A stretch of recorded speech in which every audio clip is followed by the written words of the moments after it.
fourth rate, but the fishing can't be beat. I'm glad of that. When I fish, I like to catch something. It would smell if you didn't. They stock lunch boxes in the cafeteria, you know. Have your girl get you one, full of sandwiches and stuff. Start early this afternoon, as soon as you can after I leave. Be sure and see Jones, with your lunchbox, before you leave. Goodbye. Miss Reed, please send Whitworth in. Then skip down to the cafeteria and get me a lunchbox. Sandwiches and a thermos of coffee. Provender suitable for a wet and hungry fisherman. Yes, sir. There were no chips now. The redhead's boss was the top ace of the whole plant. Hi, Ned. Take the throne. Olmsted waved his hand at the now vacant chair behind the big desk. Hold it down till I get back. Monday, maybe. Going fishing, huh? Gone was all trace of stiffness, of reserve, of unfriendliness. You big, lucky stiff. Well, my brilliant young squirt, maybe you'll get old and fat enough to go fishing yourself someday. Who knows? Bye. Lunchbox in hand and encumbered with tackle, Olmsted walked blithely along the corridor to the office of Assistant Works Manager Jones. While he had not known just what to expect, he was not surprised to see a lunchbox exactly like his own upon the side table. He placed his box beside it. Hi, Olmsted. By no slightest flicker of expression did either Lensman step out of character. Shoving off early. Yeah. Dropped by to let the head office know I won't be in till Monday. Okay. So am I, but more speed for me. Kemquasabumticook Lake. Do you pronounce that or sneeze it? But have fun, my boy. I'm combining business with pleasure, though, breaking in Whitworth on my job. That fair play thing is going to break in about an hour, and it'll scare the pants off of him. But it'll keep until Monday, anyway, and if he handles it right he's just about in. Jones grinned. A bit brutal, perhaps, but a sure way to find out. Bye. So long. Olmsted strolled out, nonchalantly picking up the wrong lunchbox on the way, and left the building. He ordered his Dillingham, and tossed the lunchbox aboard as carelessly as though it did not contain an unknown number of millions of credits worth of clear quill, uncut thionite. I hope you have a nice weekend, sir, the yardman said, as he helped stow baggage and tackle. Thanks, Otto. I'll bring you a couple of fish Monday, if I catch that many, and it should be said in passing that he brought them. Lensmen keep their promises, under whatever circumstances or however lightly given. It being mid-afternoon of Friday, the traffic was already heavy. Northport was not a metropolis, of course, but on the other hand it did not have metropolitan multitude, one-way, non-intersecting streets. But Olmsted was in no hurry. He inched his spectacular mount. It was a violently iridescent chrome green in color, with highly polished chromium gingerbread wherever there was any excuse for gingerbread to be, across the city and into the northbound side of the superhighway. Even then, he did not hurry. He wanted to hit the inspection station at the edge of the preserve at dusk. 90 miles an hour would do it. He worked his way into the 90-mile lane and became motionless relative to the other vehicles on the strip. It was a peculiar sensation. It seemed as though the cars themselves were stationary, with the pavement flowing backward beneath them. There was no passing, no weaving, no cutting in and out. Only occasionally would the formation be broken as a car would shift almost imperceptibly to one side or the other, speeding up or slowing down to match the assigned speed of the neighboring way. The afternoon was bright and clear, neither too hot nor too cold. Olmsted enjoyed his drive thoroughly, and arrived at the turn-off right on schedule. Leaving the wide, smooth way, he slowed down abruptly. Even a Dillingham supersporter could not make speed on the narrow, rough, and hilly road to Chesapeake Lake. At dusk he reached the post. Instead of stopping on the pavement, he pulled off the road, got out, stretched hugely, and took a few drum major's steps to take the kinks out of his legs. "A lot of road, eh?" the smartly uniformed trooper remarked. "No guns." "No guns." Olmsted opened up for inspection. "From Northport." "Funny, isn't it, how hard it is to stop, even when you aren't in any particular hurry. Guess I'll eat now. Join me in a sandwich and some hot coffee or a cold lemon sour or cherry soda." "I've got my own supper, thanks. I was just going to eat." "But did you say a cold lemon sour?" "Aha. Ice cold. 0 degrees centigrade." "I will join you, in that case." "Thanks." Olmsted opened a frost-lined compartment, took out 2 half-liter bottles, placed them and his open lunchbox invitingly on the low stone wall. Quite a zipper you got there, mister."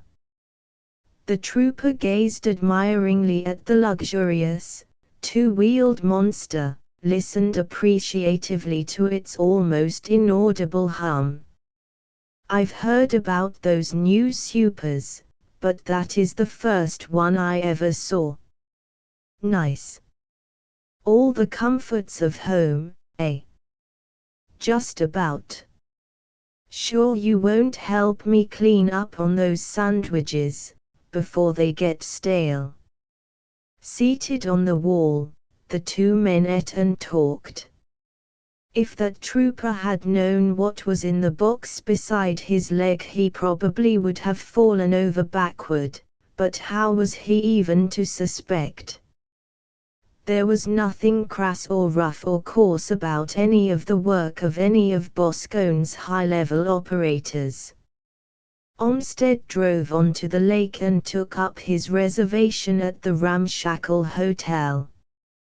He slept, and bright and early the next morning he was up and fishing, and this part of the performance he really enjoyed. He knew his stuff and the fish were there, big, wary, and game. He loved it. At noon he ate, and quite openly and brazenly consigned the empty box to the watery deep. Even if he had not had so many fish to carry, he was not the type to lug a cheap lunchbox back to town. He fished joyously all afternoon, without getting quite the limit, and as the sun grazed the horizon he started his putt-putt and skimmed back to the dock. The thing hadn't sent out any radiation yet, Northrop informed him tensely, but it certainly would, and when it did they'd be ready. There were lensmen and patrolmen all over the place, thicker than hair on a dog. And George Olmsted, sighing wearily and yet blissfully anticipatory of one more day of enthralling sport, gathered up his equipment and his fish and strolled toward the hotel. Chapter 17 40,000 miles from Earth's center, the Chicago loafed along a circular arc, inert, at a mere 10,000 miles an hour, a speed which, and not by accident, kept her practically stationary above a certain point on the planet's surface. Nor was it by chance that both Virgil Sams and Roderick Kinison were aboard. And a dozen or so other craft, cruisers and such, whose officers were out to put space-time in their logs, were flitting aimlessly about, but never very far away from the flagship. And farther out, well out, a cordon of diesel-powered detector ships swept space to the full limit of their prodigious reach. The navigating officers of those vessels knew to a nicety the place and course of every ship lawfully in the ether, and the appearance of even one unscheduled trace would set in motion a long succession of carefully planned events. And far below, grazing atmosphere, never very far from the direct line between the Chicago and Earth's core, floated a palatial pleasure yacht. And this craft carried not one lensman, or two, but 8, 2 of whom kept their eyes fixed upon their observation plates. They were watching a lunchbox resting upon the bottom of a lake. "Hasn't it radiated yet?" Roderick Kinison demanded. "Or been approached, or moved?" "Not yet," Lensman Cleveland replied, crisply. "Neither Northrop's rig nor mine has shown any sign of activity." He did not amplify the statement, nor was there need. Mason Northrop was a master electronicist, Cleveland was perhaps the world's greatest living expert. Neither of them had detected radiation. Ergo, none existed. Equally certainly the box had not moved, or been moved, or approached. "No change," Dr. Frederick Rodebush lensed the assured thought. "6 of us have been watching the plates in 5-minute shifts." A few minutes later, however, "Here is a thought which may be of interest," Dalnalton the Venerian announced, spraying himself with a couple pints of water. "It is natural enough, of course, for any Venerian to be in or on any water he can reach. I would enjoy very much being on or in that lake myself, but it may not be entirely by coincidence that one particular Venerian, Osman, is visiting this particular lake at this particular time." "What?" 9 lensmen yelled the thought practically as one. "Precisely. Osman." It was a measure of the Venerian lensman's concern that he used only 2 words instead of 20 or 30. "In the red boat with the yellow sail. Do you see any detector rigs?" Sams asked. "He wouldn't need any," Dalnalton put in. "He will be able to see it. Or, if a little Cullen had been rubbed on it, which no Tellurian could have noticed, any Venerian could smell it from one end of that lake to the other." "True. I didn't think of that. It may not have a transmitter after all." "Maybe not, but keep on listening," anyway, the port admiral ordered. Bend a plate on Osman, and a couple more on the rest of the boats. But Osman is clean, you say, Jack. Not even a spray block. He couldn't have a block, Dad. It'd give too much away, here on our home grounds. Like on Eridan, where their ops could wear anything they could lift, but we had to go naked. He flinched mentally as he recalled his encounter with Hazel the Hellcat, and Northrop flinched with him. That's right, Rod Olmsted in his boat below agreed, and Conway Costigan, in his room in Northport, concurred. The top drawer operatives of the enemy depended for safety upon perfection of technique, not upon crude and dangerous mechanical devices. Well, since you're all so sure of it, I'll buy it. And the waiting went on. Under the slight urge of the light and vagrant breeze, the red boat moved slowly across the water. A somnolent, lackadaisical youth, who very evidently cared nothing about where the boat went, sat in its stern, with his left arm draped loosely across the tiller. Nor was Osman any more concerned. His only care, apparently, was to avoid interference with the fishermen. His underwater jaunts were long, even for a Venerian, and he entered and left the water as smoothly as only a Venerian, or a seal, could. However, he could have, and probably has got, a capsule spray detector Jack offered, presently. Or, since a Venerian can swallow anything 1 inch smaller than a kitchen stove, he could have a whole analyzing station stashed away in his stomach. Nobody's put a beam on him yet, have you? Nobody had. It might be smart not to. Watch him with scopes, and when he gets up close to the box, better pull your beams off of it. Dalnalton, I don't suppose it would be quite bright for you to go swimming down there too, would it? Very definitely not, which is why I am up here and dry. None of them would go near it. They waited, and finally Osman's purposeless wanderings brought him over the spot on the lake's bottom which was the target of so many Tellurian eyes. He gazed at the discarded lunchbox as incuriously as he had looked at so many other sunken objects, and swam over it as casually, and only the ultra cameras caught what he actually did. He swam serenely on. The box is still there, the spray men reported, but the package is gone. Good. Kinaisen exclaimed, can you scopists see it on him? 10 to 1 they can't, Jack said.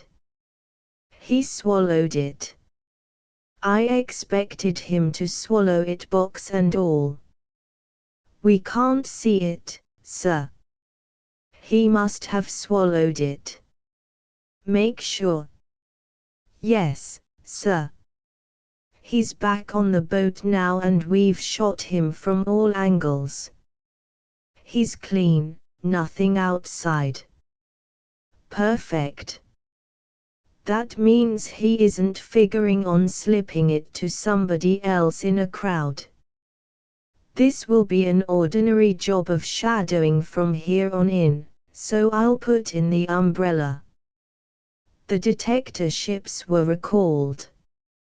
The Chicago and the various other ships of war returned to their various bases. The pleasure craft floated away.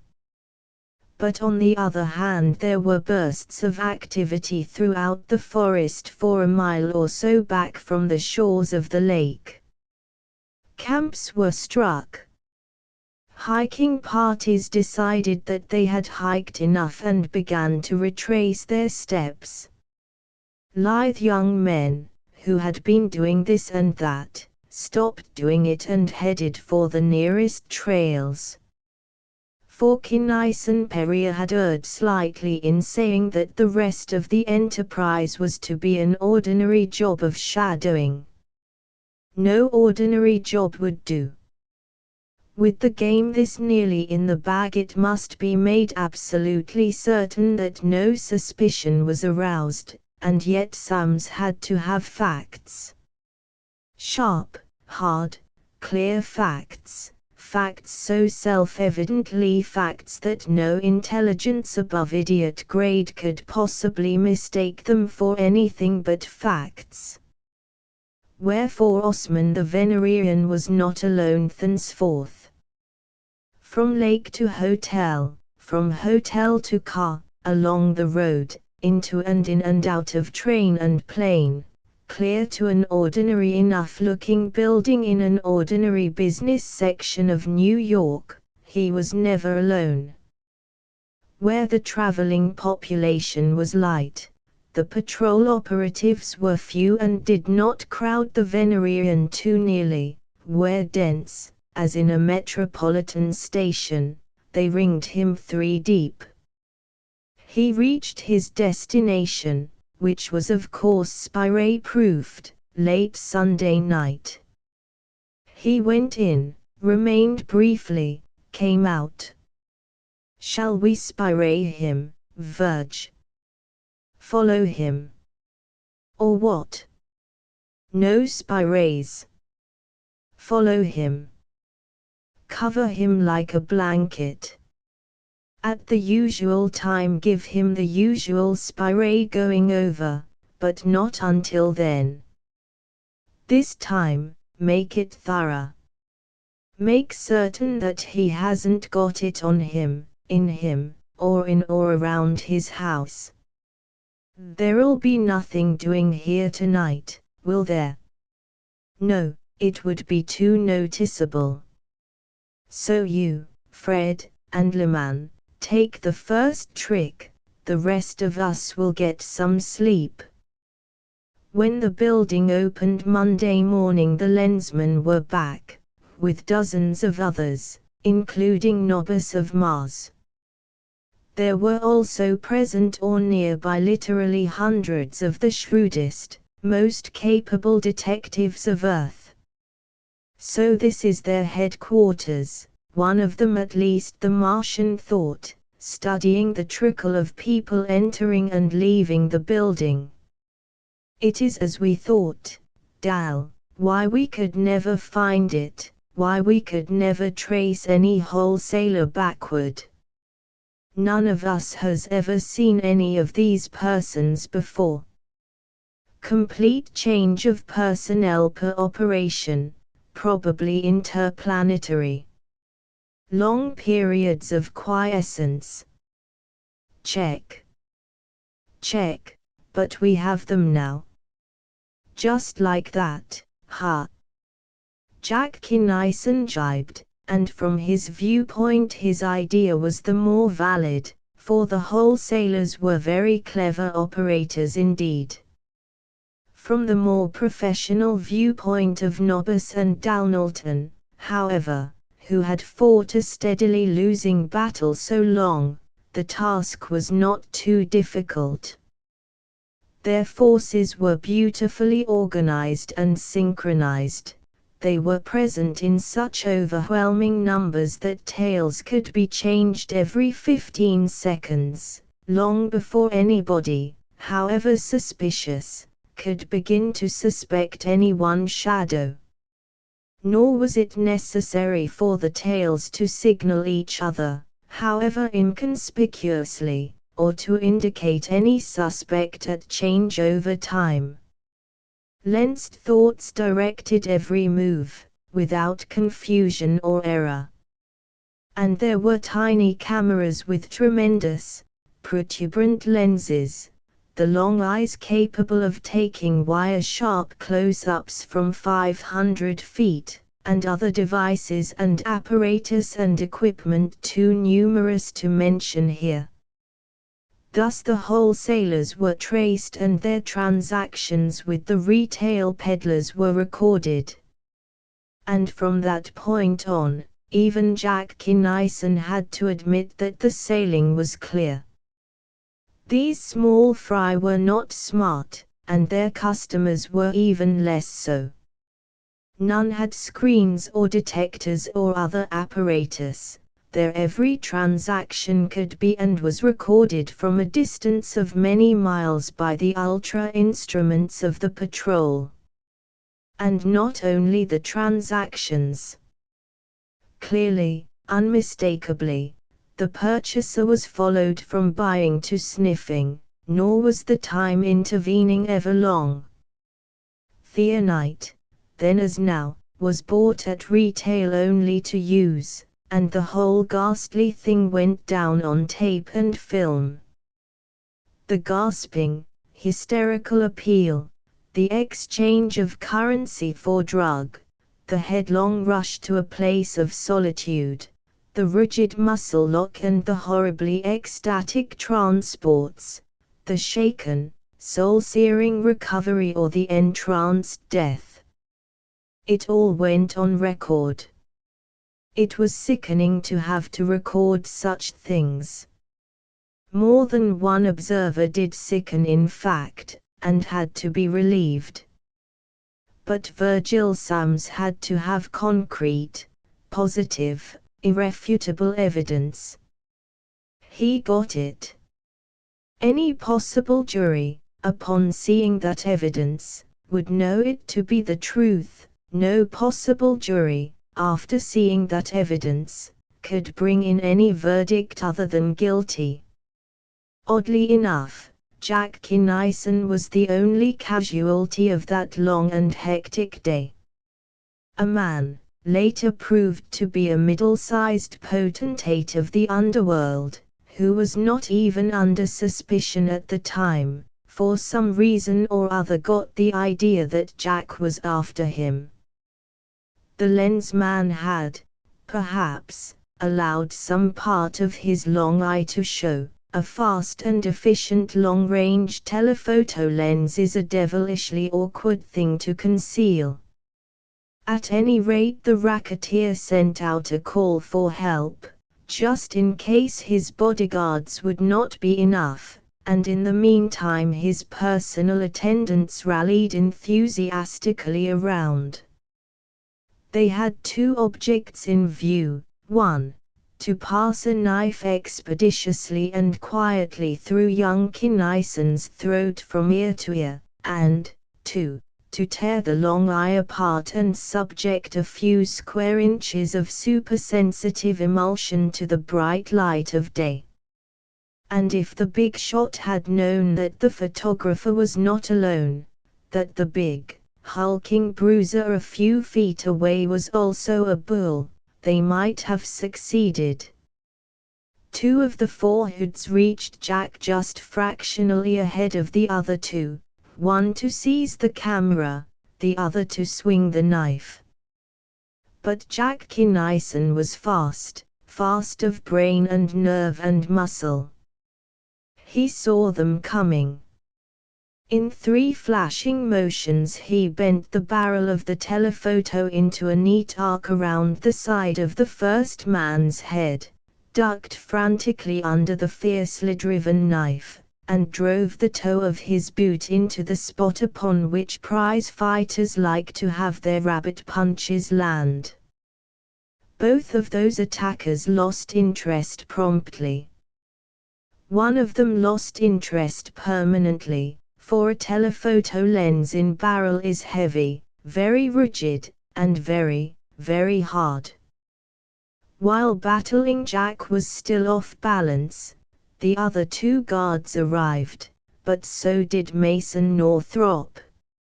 Mace was not quite as fast as Jack was, but, as has been pointed out, he was bigger and much stronger.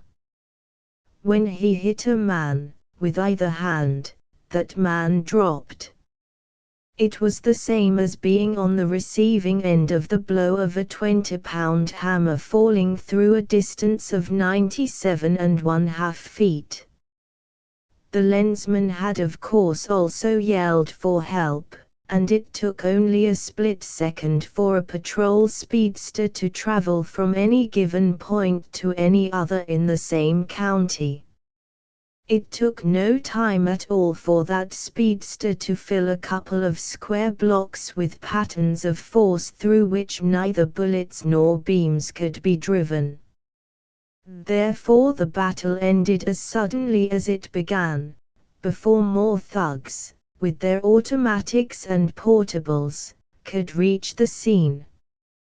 Kinaisen Fils cursed and damned fulminantly the edict which had forbidden arms that day, and swore that he would never get out of bed again without strapping on at least 2 blasters, but he had to admit finally that he had nothing to squawk about. Kinaisen Perrier explained quite patiently, for him, that all he had got out of the little fracas was a split lip, that young Northrop's hair wasn't even mussed, and that if everybody had been packing guns some scatterbrained young damn fool like him would have started blasting and blown everything higher than up, would have spoiled Sam's whole operation maybe beyond repair.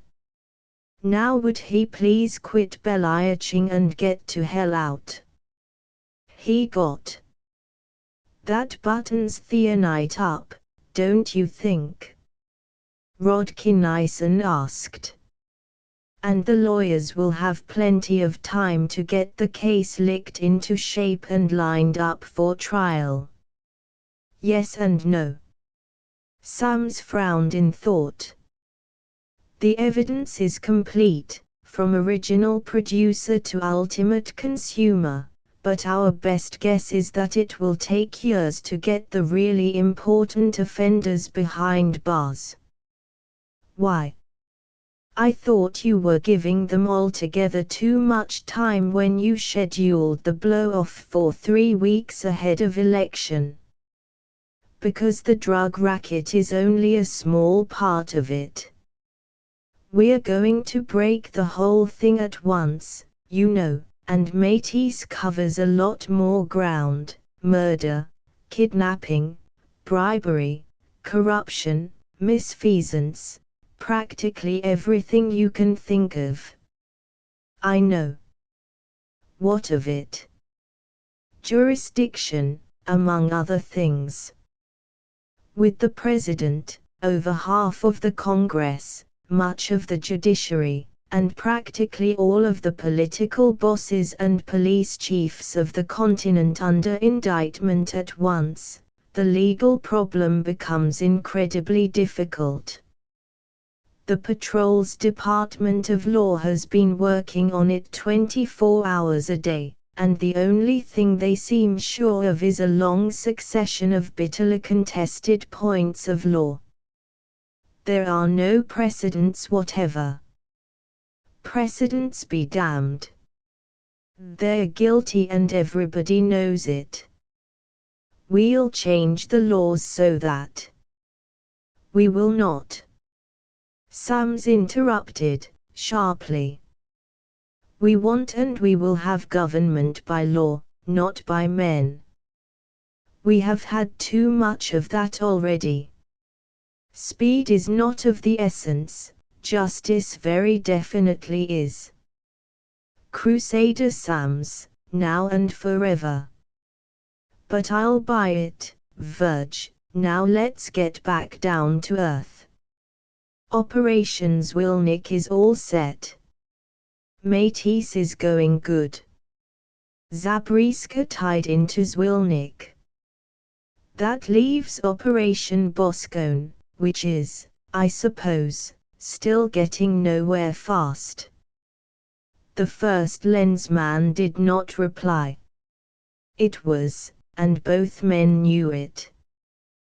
The shrewdest, most capable and experienced operatives of the patrol had hit that wall with everything they had, and had simply bounced. Low-level trials had found no point of contact, no angle of approach.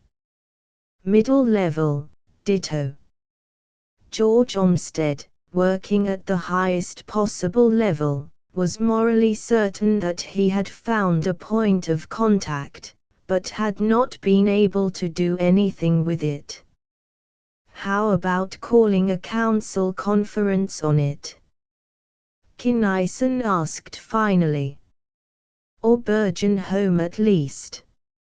Maybe he can get one of his hunches on it. I have discussed it with them all, just as I have with you.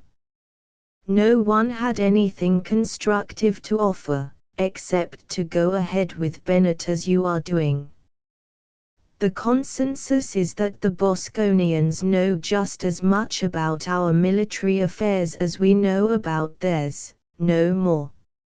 It would be too much to expect them to be dumb enough to figure us as dumb enough to depend only on our visible Grand Fleet, after the warning they gave us at the Hill. Kinnison admitted.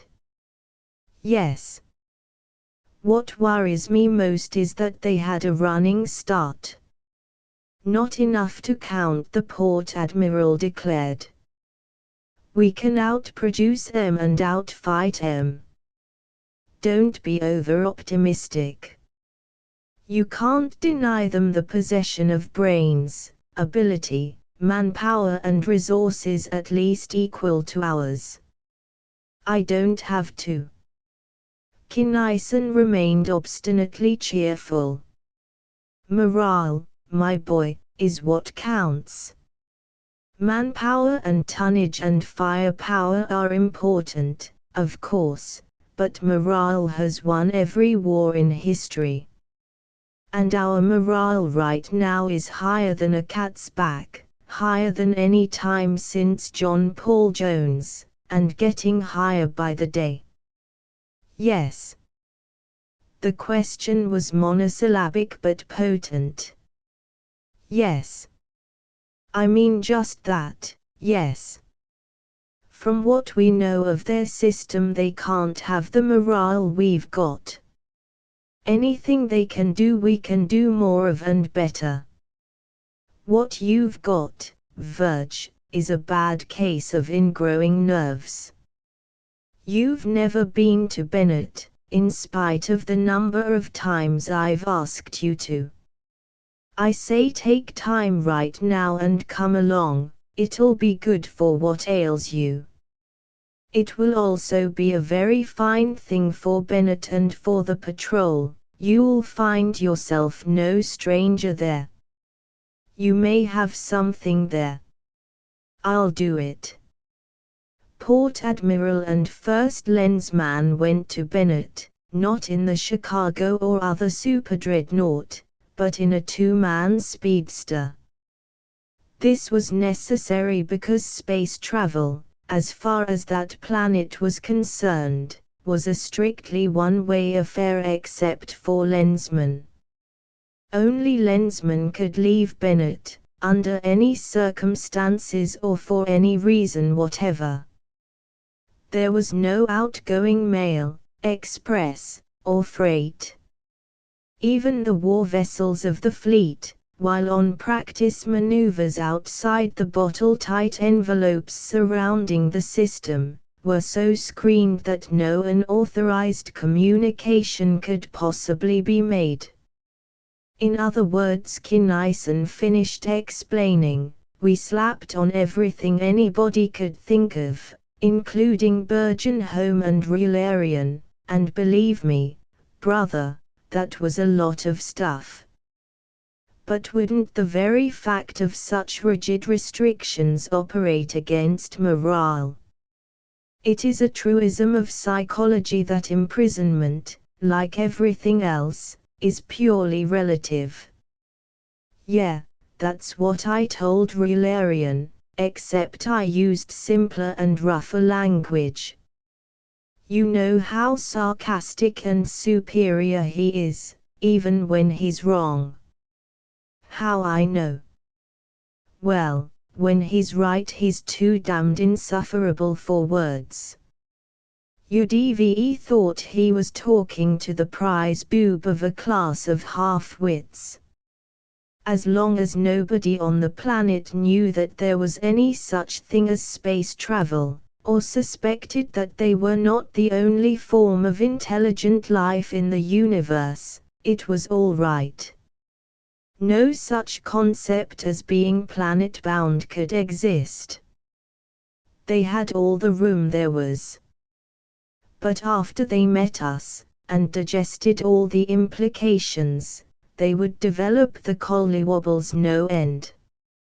This, of course, is an extreme simplification of the way the old coot poured it into me, but he came through with the solution, so I took it like a little man. What was the solution? It's a shame you were too busy to come in on it. You'll see when we land. But Virgil Sams was quick on the uptake. Even before they landed, he understood. When the speedster slowed down for atmosphere he saw blazoned upon the clouds a welter of one many times repeated signal. As they came to ground he saw that the same set of symbols was repeated, not only upon every available cloud, but also upon airships, captive balloons, streamers, roofs and sides of buildings, even, in multicolored rocks and flower beds, upon the ground itself. 20 Heres Sams translated, and frowned in thought. A date of the Benetton year. Would it by any chance happen to coincide with our Tellurian November 14th of this present year? Bright boy. Kinaisen applauded. I thought you'd get it, but not so fast. Yes, election day. I see. They know what is going on, then. Everything that counts. They know what we stand to win, and lose. They've named it Liberation Day, and everything on the planet is building up to it in a grand crescendo. I was a little afraid of it at first, but if the screens are really tight it won't make any difference how many people know it, and if they aren't the beans would all be spilled anyway. And it really works. I get a bigger thrill every time I come here. I can see where it might work. Bennett was a fully Tellurian world in mass, in atmosphere and in climate. Her native peoples were human to the limit of classification, both physically and mentally.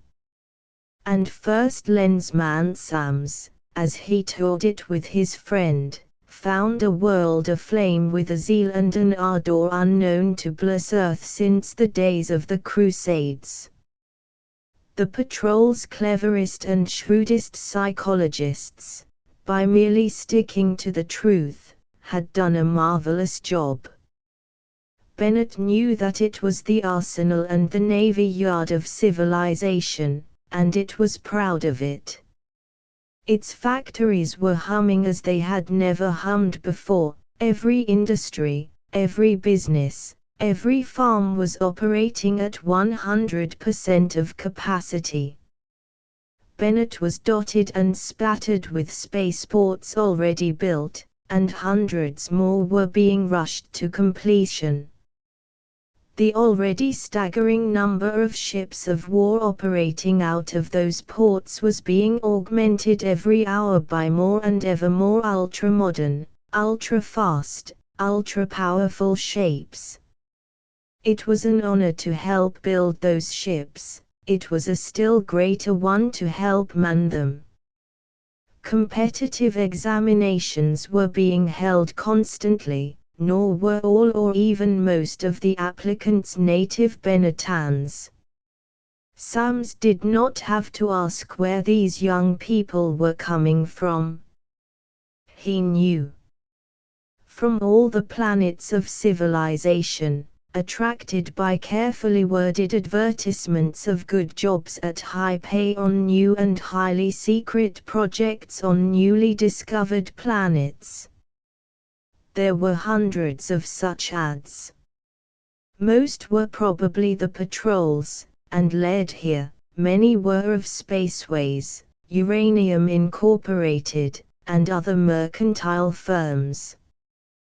The possibility that some of them might lead to what was now being called Bosconia had been tested thoroughly, but with uniformly negative results. Lensman had applied by scores for those non-patrol jobs and had found them bona fide. The conclusion was unavoidable. Boscone was doing its recruiting on planets unknown to any wearer of Arisha's lens. On the other hand, more than a trickle of Bosconians were applying for patrol jobs, but Sams was almost certain that none had been accepted. The final screening was done by Lensman, and in such matters Lensman did not make many or serious mistakes. Bennett had been informed of the first Lensman's arrival, and Kinison had been guilty of a gross understatement indeed in telling Sams that he would not be regarded as a stranger. Wherever Sams went he was met by wildly enthusiastic crowds. He had to make speeches, each of which was climaxed by a tremendous roar of "To Liberation Day." "No Lensman material here, you say, Rod?" Sams asked, after the first city-shaking demonstration was over. One of his prime concerns, throughout his life, was this. With all this enthusiasm. "Sure. We haven't found any good enough to refer to you yet. However, in a few years, when the younger generation gets a little older, there certainly will be." Check. The tour of inspection and acquaintance was finished. The two Lensmen started back to Earth. "Well, my skeptical and pessimistic friend, was I lying, or not?" Kinison asked, as soon as the speedster's ports were sealed. "Can they match that or not?" "You weren't, and I don't believe they can. I have never seen anything like it. Autocracies have parades and cheers and demonstrations, of course, but they have always been forced, artificial. Those were spontaneous. Not only that, but the enthusiasm will carry through. We'll be piping hot and ready to go. But about this stumping, you said I'd better start as soon as we get back." "Within a few days, I'd say." "I wouldn't wonder, so let's use this time in working out a plan of campaign. My idea is to start out like this. Chapter 18 Conway Costigan, leaving behind him scores of clues, all highly misleading, severed his connection with Uranium Inc. as soon as he dared after Operations Wilnick had been brought to a successful close. The technical operation, that is, the legal battles in which it figured so largely, were to run on for enough years to make the words Wilnick a common noun and adjective in the language. He came to tell us as unobtrusively as was his wont, and took an inconspicuous but very active part in Operation Métis, now in full swing. Now is the time for all good men and true to come to the aid of the party, eh?" Cleo Costigan giggled. "You can play that straight across the keyboard of your electric, pet, and not with just 2 fingers, either." Did you hear what the boss told em today? Yes. The girl's levity disappeared. They're so dirty, Spud, I'm really afraid. So am I. But we're not too lily-fingered ourselves if we have to be, and we're covering em like a blanket, Kinison and Sam's both. Good. And in that connection, I'll have to be out half the night again tonight. All right. Of course.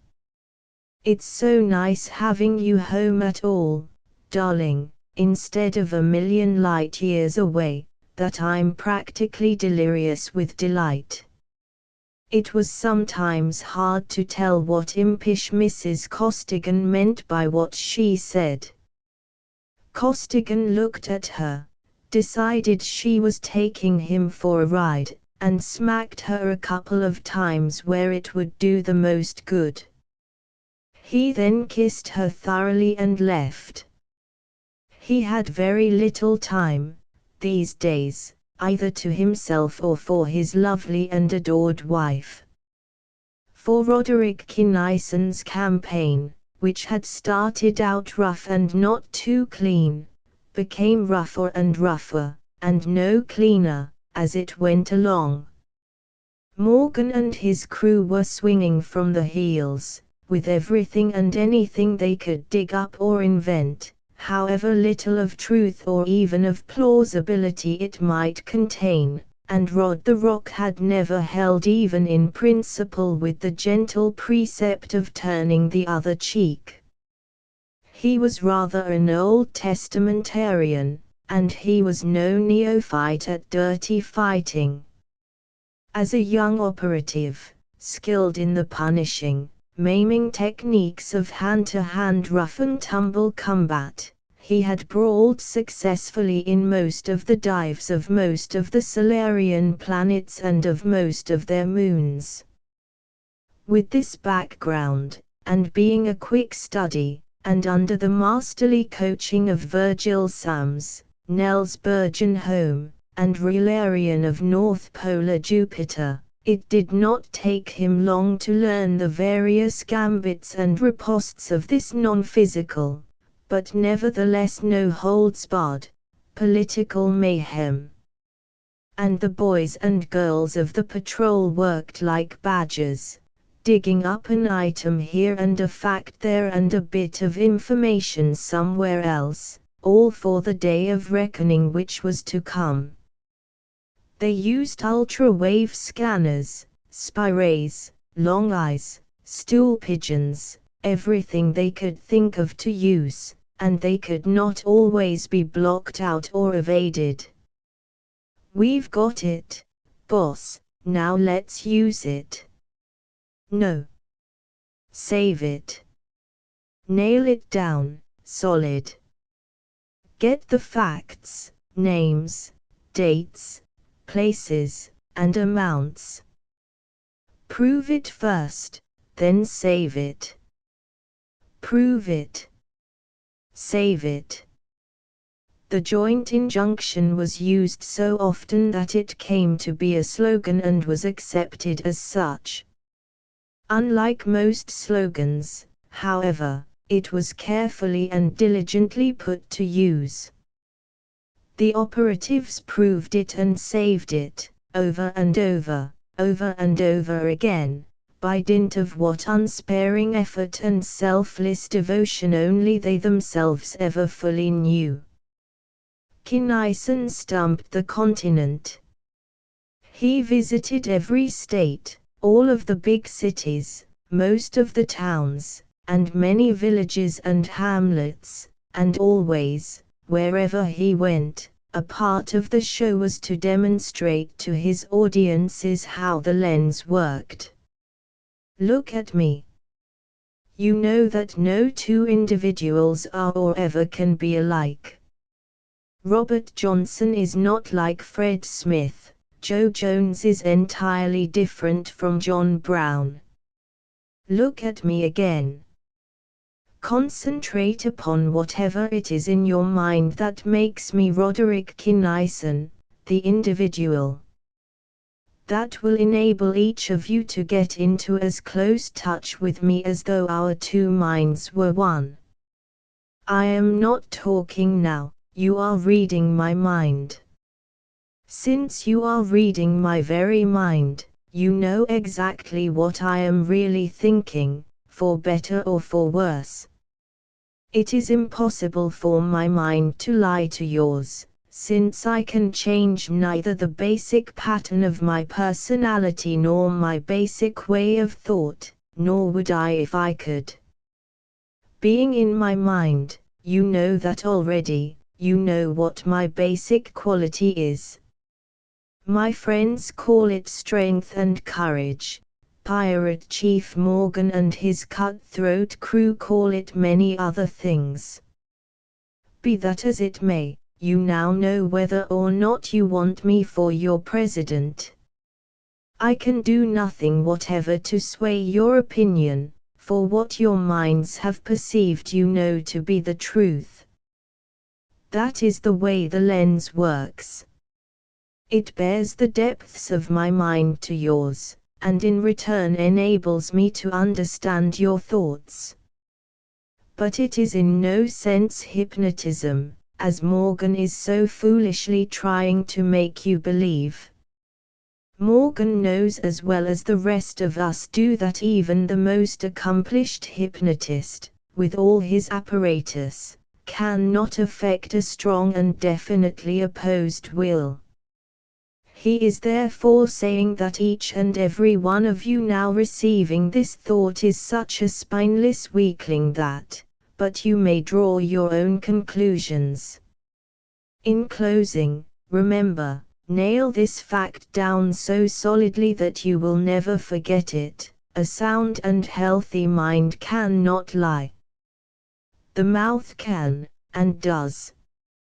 So does the typewriter. But the mind, never.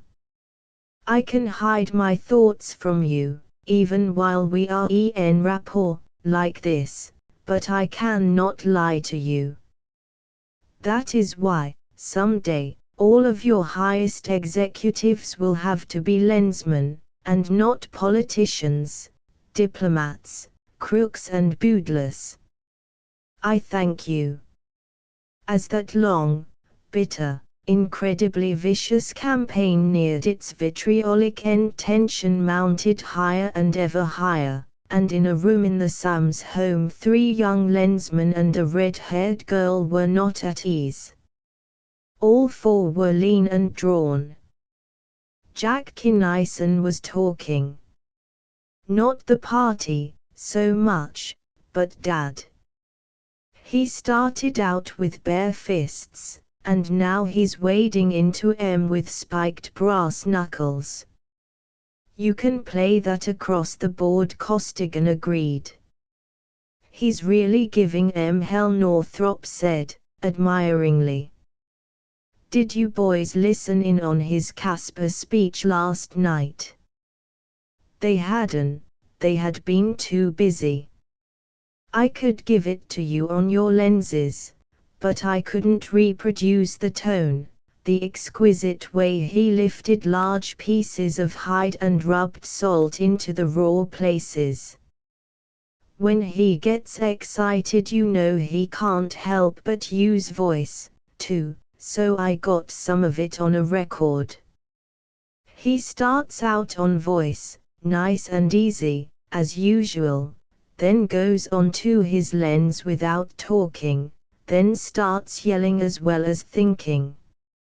Listen, you ought to have a lensman president.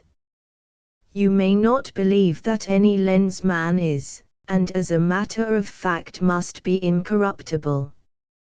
That is my belief, as you can feel for yourselves, but I cannot prove it to you. Only time can do that. It is a self-evident fact, however, which you can feel for yourselves, that a lensman president could not lie to you except by word of mouth or in writing. You could demand from him at any time a Lensed statement upon any subject. Upon some matters of state he could and should refuse to answer, but not upon any question involving moral turpitude. If he answered, you would know the truth. If he refused to answer, you would know why and could initiate impeachment proceedings then and there. In the past there have been presidents who used that high office for low purposes, whose very memory reeks of malfeasance and corruption. One was impeached, others should have been. Witherspoon never should have been elected. Witherspoon should have been impeached the day after he was inaugurated. Witherspoon should be impeached now.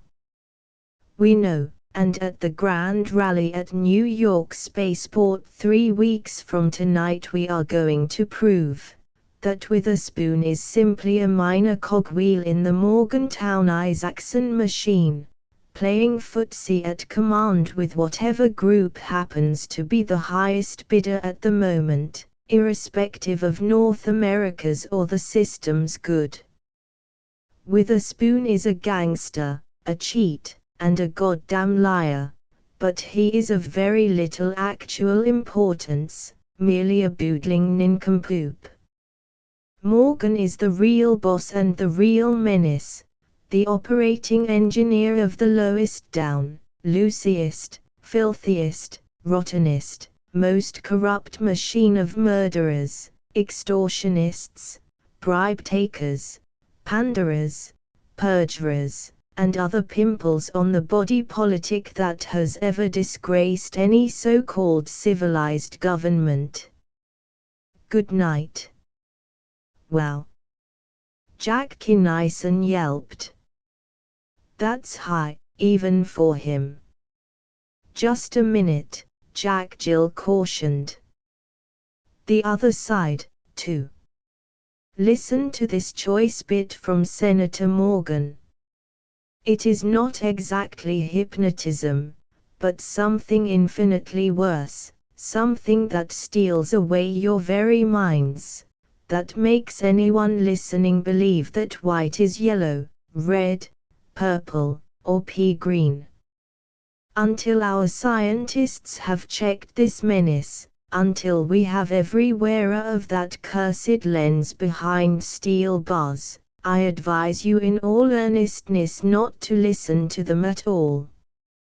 If you do listen, your minds will surely be insidiously decomposed and broken, you will surely end your days gibbering in a padded cell. And murders. Murders. The feeble remnants of the gangs which our government has all but wiped out may perhaps commit a murder or so per year, the perpetrators of which are caught, tried, and punished. But how many of your sons and daughters has Roderick Kinison murdered, either personally or through his uniformed slaves? Think. Read the record. Then make him explain, if he can, but do not listen to his lying, mind-destroying lens. Democracy. Bah! What does Rod the Rock Kinison, the hardest, most vicious tyrant, the most relentless and pitiless martinet ever known to any armed force in the long history of our world, know of democracy? Nothing. He understands only force. All who oppose him in anything, however small, or who seek to reason with him, die without record or trace, and if he is not arrested, tried, and executed, all such will continue, tracelessly and without any pretense of trial, to die. But at bottom, even though he is not intelligent enough to realize it, he is merely one more in the long parade of tools of ruthless and predatory wealth, the moneyed powers. They, my friends, never sleep. They have only one God, one tenet, one creed, the almighty credit. That is what they are after, and note how craftily, how stealthily, they have done and are doing their grabbing. Where is your representation upon that so-called Galactic Council? How did this criminal, this vicious, this outrageously unconstitutional, this irresponsible, uncontrollable, and dictatorial monstrosity come into being? How and when did you give this bloated colossus the right to establish its own currency, to have the immeasurable effrontery to debar the solidest currency in the universe, the credit of North America, from interplanetary and interstellar commerce? Their aim is clear: they intend to tax you into slavery and death.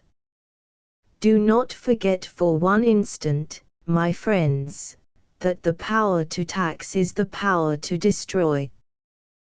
The power to tax is the power to destroy. Our forefathers fought and bled and died to establish the principle that taxation without rep. And so on, for one solid hour. Jill snarled, as she snapped the switch viciously. How do you like them potatoes? Hells, blazing, pinnacles. This from Jack, silent for seconds, and, rugged stuff, very, very rugged from Northrop. No wonder you look sort of pooped, Spud. Being chief bodyguard must have developed recently into quite a chore. You ain't just snapping your choppers, Bub, was Costigan's grimly flippant reply. I've yelled for help, in force. So have I, and I'm going to yell again, right now, Jack declared. I don't know whether Dad is going to kill Morgan or not, and don't give a damn, but if Morgan isn't going all out to kill Dad, it's because they've forgotten how to make bombs. He lensed a call to Burgeon home. Yes, Jack. I will refer you to Relarian, who has had this matter under consideration. Yes, John Kinnison, I have considered the matter and have taken action. The Jovian's calmly assured thought rolled into the minds of all, even lensless Jills. The point, youth, was well taken. It was your thought that some thousands, perhaps 5, of spy operators and other operatives will be required to ensure that the Grand Rally will not be marred by episodes of violence. It was, Jack said, flatly. It still is. Not having considered all possible contingencies nor the extent of the field of necessary action, you are. The number will approach 19,000 very nearly. Admiral Clayton has been so advised and his staff is now at work upon a plan of action in accordance with my recommendation. Your suggestions, Conway Costigan, in the matter of immediate protection of Roderick Kinnison's person, are now in effect, and you are hereby relieved of that responsibility. I assume that you four wish to continue at work. The Jovian's assumption was sound.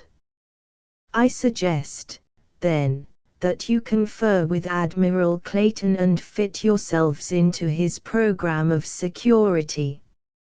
I intend to make the same suggestion to all Lensmen and other qualified persons not engaged in work of more pressing importance. Relarian cut off and Jack scowled blackly. The Grand Rally is going to be held 3 weeks before Election Day. I still don't like it. I'd save it until the night before election, knock their teeth out with it at the last possible minute. You're wrong, Jack, the chief is right, Costigan argued. Two ways. 1. We can't play that kind of ball. 2. This gives them just enough rope to hang themselves. Well, maybe. Kinison-like, Jack was far from being convinced. But that's the way it's going to be, so let's call Clayton. First Costigan broke in. Jill, will you please explain why they have to waste as big a man as Kinison on such a piffling job as president? I was out in the sticks, you know, it doesn't make sense. Because he's the only man alive who can lick Morgan's machine at the polls, Jill stated a simple fact. The patrol can get along without him for one term, after that it won't make any difference. But Morgan works from the sidelines. Why couldn't he? The psychology is entirely different. Morgan is a boss. Pops Kinison isn't. He's a leader. See? Oh. I guess so. Yes. Go ahead. Outwardly, New York spaceport did not change appreciably. At any given moment of day or night there were so many hundreds of persons strolling aimlessly or walking purposefully about that an extra 100 or so made no perceptible difference. And the spaceport was only the end point. The patrol's activities began hundreds or thousands or millions or billions of miles away from Earth's metropolis. A web was set up through which not even a grain of sand meteorite could pass undetected. Every spaceship bound for Earth carried at least one passenger who would not otherwise have been aboard, passengers who, if not wearing lenses, carried service special equipment amply sufficient for the work in hand. Geigers and other vastly more complicated mechanisms flew toward Earth from every direction in space, streamed toward New York in Earth's every channel of traffic. Every train and plane, every bus and boat and car, every conveyance of every kind and every pedestrian approaching New York City was searched, with a search as thorough as it was unobtrusive. And everything and every entity approaching New York spaceport was combed, literally by the cubic millimeter. No arrests were made. No package was confiscated, or even disturbed, throughout the ranks of public check boxes, in private offices, or in elaborate or casual hiding places. As far as the enemy knew, the patrol had no suspicion whatever that anything out of the ordinary was going on.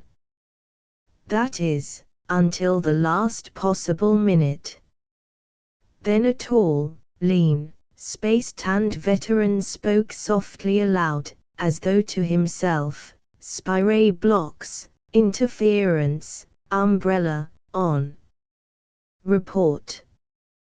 That voice, low and soft as it was picked up by every service special receiver within a radius of 1,000 miles, and by every lensman listening, wherever he might be. So were, in a matter of seconds, the replies. "Spire blocks on, sir." "Interference on, sir."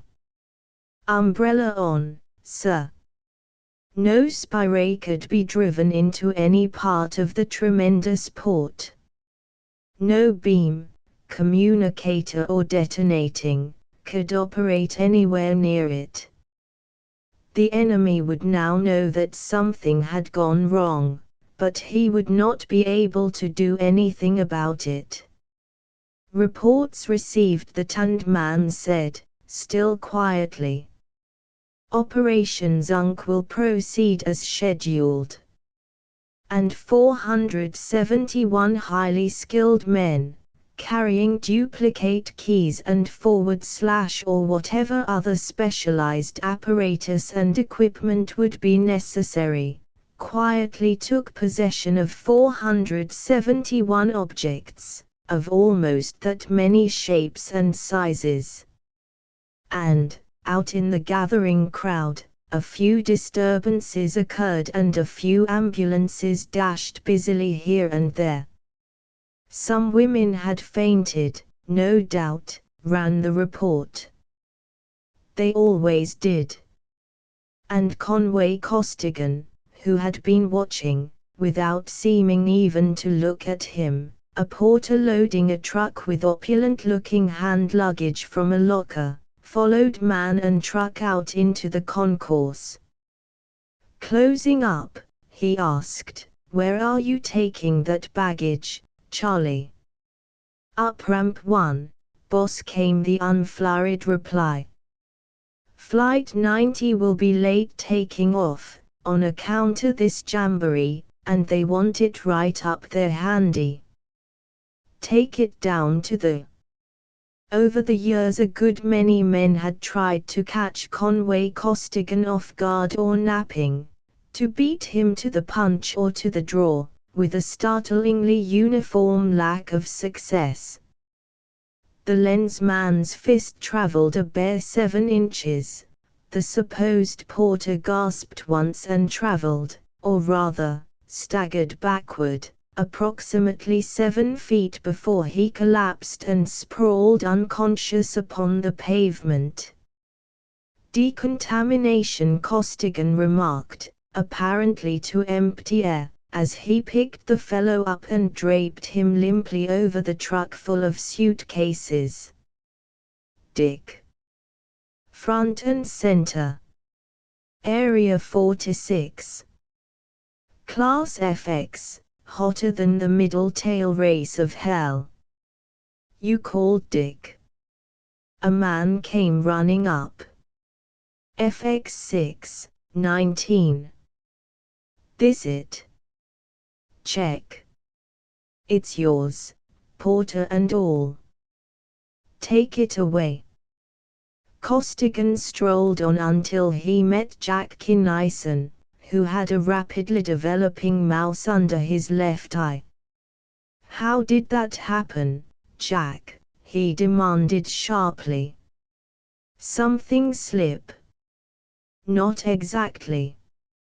Kinison grinned ruefully. "I have the damnedest luck. A woman, an old lady at that, thought I was staging a hold-up and swung on me with her handbag, southpaw and from the rear. And if you laugh, you untuneful harp, I'll hang one right on the end of your chin, so help me." "Far be it from such," Costigan assured him, and did not, quite, laugh. "Wonder how we came out.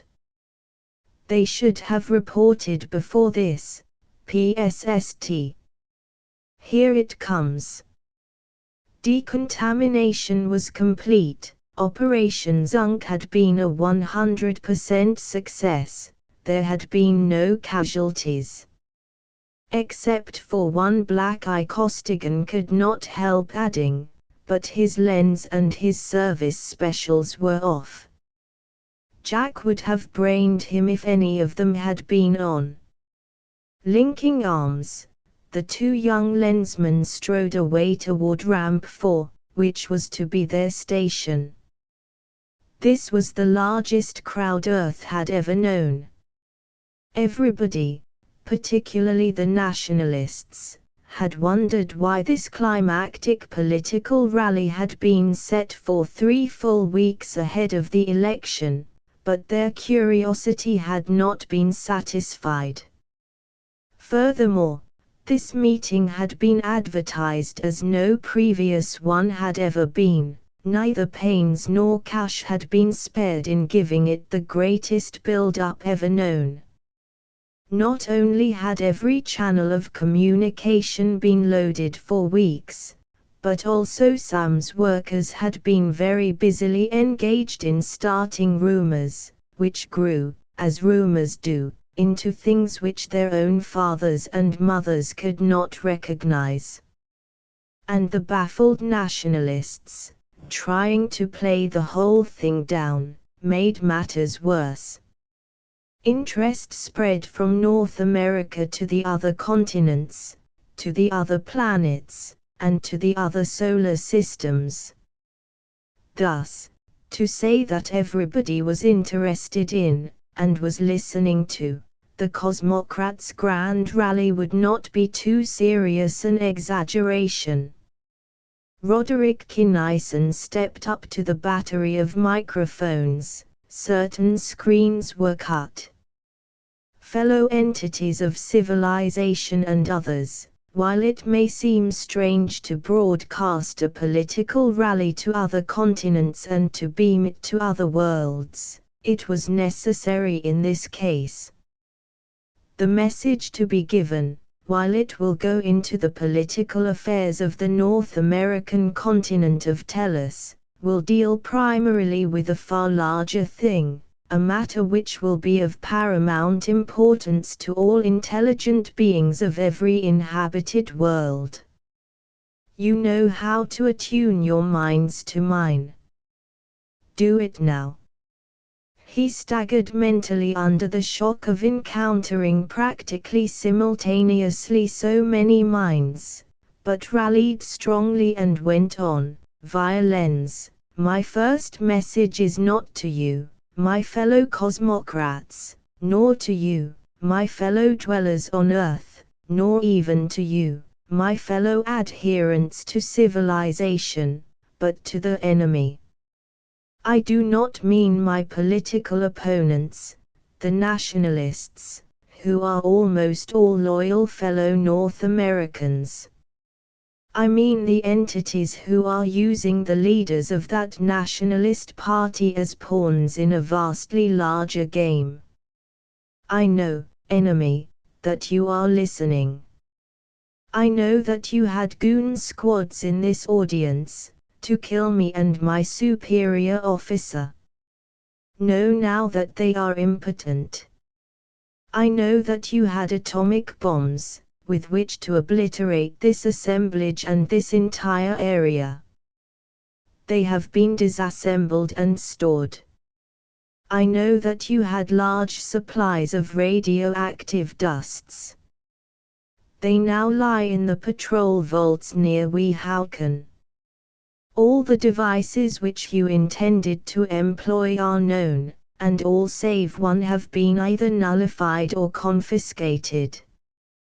That one exception is your war fleet, a force sufficient in your opinion to wipe out all the armed forces of the Galactic Patrol. You intended to use it in case we Cosmocrats win this forthcoming election. You may decide to use it now. Do so if you like. You can do nothing to interrupt or to affect this meeting. This is all I have to say to you, enemy of civilization. Now to you, my legitimate audience. I am not here to deliver the address promised you, but merely to introduce the real speaker, first Lensman Virgil Sams. A mental gasp, millions strong, made itself tellingly felt. Yes, first Lensman Sams, of whom you all know. He has not been attending political meetings because we, his advisors, would not let him. Why? Here are the facts. Through Archibald Isaacson, of Interstellar Spaceways, he was offered a bribe which would in a few years have amounted to some 50 billion credits, more wealth than any individual entity has ever possessed. Then there was an attempt at murder, which we were able, just barely, to block. Knowing there was no other place on earth where he would be safe, we took him to the hill. You know what happened, you know what condition the hill is in now. This warfare was ascribed to pirates. The whole stupendous operation, however, was made in a vain attempt to kill one man, Virgil Sams. The enemy knew, and we learned, that Sams is the greatest man who has ever lived. His name will last as long as civilization endures, for it is he, and only he, who can make it possible for civilization to endure. Why was I not killed? Why was I allowed to keep on making campaign speeches? Because I do not count. I am of no more importance to the cause of civilization than is my opponent with a spoon to that of the enemy. I am a wheel horse, a plugger. You all know me, Rocky Rod Kinison, the hard-boiled egg. I've got guts enough to stand up and fight for what I know is right. I've got the guts and the inclination to stand up and slug it out, toe to toe, with man, beast, or devil. I would make and will make a good president. I've got the guts and inclination to keep on slugging after you elect me. Before God I promise to smash down every machine-made crook who tries to hold any part of our government down in the reeking muck in which it now is. I am a plugger and a slugger, with no spark of the terrific flame of inspirational genius which makes Virgil Sams what he so uniquely is. My kind may be important, but I individually am not. There are so many of us. If they had killed me, another slugger would have taken my place and the effect upon the job would have been nil. Virgil Sams, however, cannot be replaced, and the enemy knows it. He is unique in all history. No one else can do his job. If he is killed before the principles for which he is working are firmly established, civilization will collapse back into barbarism. It will not recover until another such mind comes into existence, the probability of which occurrence I will let you compute for yourselves. For those reasons Virgil Sams is not here in person. Nor is he in the hill, since the enemy may now possess weapons powerful enough to destroy not only that hitherto impregnable fortress, but also the whole earth. And they would destroy earth, without a qualm, if in so doing they could kill the first Lensman. Therefore Sams is now out in deep space. Our fleet is waiting to be attacked. If we win, the galactic patrol will go on. If we lose, we hope you shall have learned enough so that we will not have died uselessly. Die. Why should you die? You are safe on Earth. Ah, one of the goons sent that thought. If our fleet is defeated, no Lensman, anywhere, will live a week. The enemy will see to that. That is all from me. Stay tuned. Come in, First Lensman Virgil Sams, take over, sir. It was psychologically impossible for Virgil Sams to use such language as Kinison had just employed. Nor was it either necessary or desirable that he should. The ground had been prepared. Therefore, coldly, impersonally, logically, tellingly, he told the whole terrific story.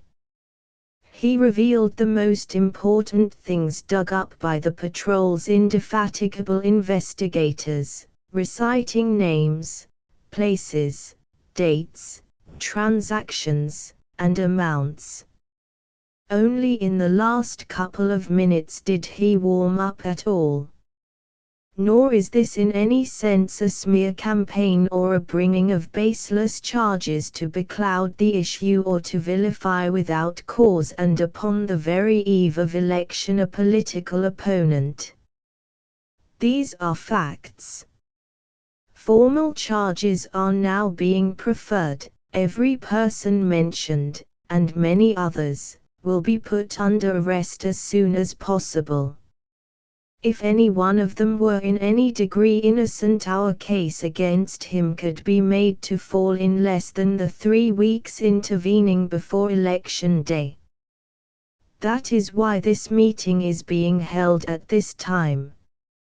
Not one of them is innocent. Being guilty, and knowing that we can and will prove guilt, they will adopt a policy of delay and recrimination.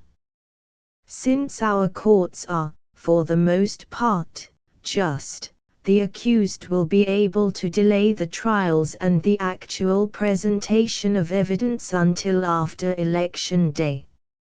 Forewarned, however, you will know exactly why the trials will have been delayed, and in spite of the fog of misrepresentation you will know where the truth lies. You will know how to cast your votes. You will vote for Roderick Kinaisen and for those who support him. There is no need for me to enlarge upon the character of Port Admiral Kinaisen. You know him as well as I do. Honest, incorruptible, fearless, you know that he will make the best president we have ever had. If you do not already know it, ask any one of the hundreds of thousands of strong, able, clear-thinking young men and women who have served under him in our armed forces. I thank you, everyone who has listened, for your interest. Chapter 19. As long as they were Commodores, Clayton of North America and Schweikert of Europe had stayed fairly close to the home planet except for infrequent vacation trips. With the formation of the Galactic Patrol, however, and their becoming Admiral and Lieutenant Admiral of the 1st Galactic Region, and their acquisition of lenses, the radius of their sphere of action was tremendously increased.